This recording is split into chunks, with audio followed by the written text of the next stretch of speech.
आणि उद्याची मुख्यमंत्री साहेबांची सभा ही शहरातील लोकांच्या उत्सुकतेचा विषय आहे. आमच्याशी कनेक्ट झालेले सगळे लोक आहेत, ते उद्या आम्हाला आशीर्वाद देतील, आमच्या पाठीशी राहतील असा आमचा विश्वास आहे. आणि 15 तारखेला लोक महायुतीला निवडून देतील.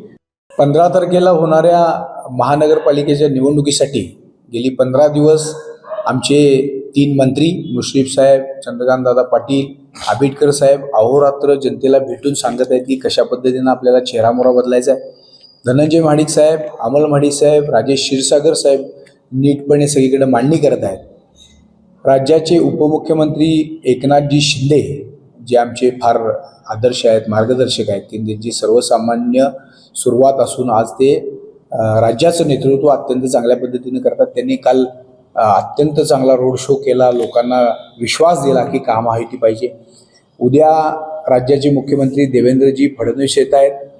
देवेंद्रजी त्यांची मांडणी, त्यांचा विचार हा महाराष्ट्राला पुढं नेणार असल्यामुळं उद्या ते येऊन महायुतीला का विजयी करा हे सांगणार आहेत. त्याचबरोबर ते काही प्रमुख लोकांना म्हणजे 1000 की पर्सन जे शहरातले आहेत त्यांना हॉटेल पॅव्हेलियन इथं एक मोठी सभा आहे. आणि त्याचबरोबर आम्ही सगळे कोल्हापुरातले उमेदवार आमच्या प्रभागात मोठ्या मोठ्या स्क्रीन लावून ते दाखवण्याचं काम करणार आहे. आणि देवेंद्रजी ज्या पद्धतीनं महाराष्ट्रातील शहरांचा विकास घडवत आहेत, वेगवेगळ्या योजना आणत आहेत, त्याची उद्घाटनं करत आहेत, त्या योजना पूर्णत्वाला नेणार आहेत.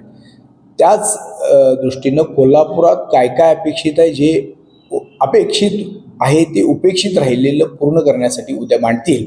आणि उद्याची मुख्यमंत्री साहेबांची सभा ही शहरातील लोकांच्या उत्सुकतेचा विषय आहे. आणि जे उत्तम रीतीनं आमच्याशी कनेक्ट झालेले सगळे लोक आहेत, ते उद्या आम्हाला आशीर्वाद देतील, आमच्या पाठीशी राहतील असा आमचा विश्वास आहे. आणि 15 तारखेला लोक निवडून देतील. आणि पुढची 5 वर्ष आम्ही जे 81 महायुतीचे उमेदवार आहोत, ज्यांना जनता सभागृहात संधी देऊन त्यांचे प्रश्न मांडण्याची, सेवा करण्याची संधी देणार आहे, त्या सगळ्या विश्वासाला आम्ही 15 तारखेला पात्र होणार आहे. आणि 15 तारखेनंतर 5 वर्ष ढपला, जमिनी बळकवणं, दुसऱ्याला गृहीत धरणं, आमचं ठरलंय म्हणणं, आम्ही ठरवलं ते पूर्व दिशा म्हणणं, त्यांना थोडं विश्रांती देऊन 5 वर्ष नवीन जोमाच्या सगळ्या सुशिक्षित, विनम्र, नीट मांडणी करणाऱ्या स्वच्छ उमेदवारांना निवडून देऊन सेवा करण्याची संधी देईल अशी आम्हाला अपेक्षा आहे. धन्यवाद.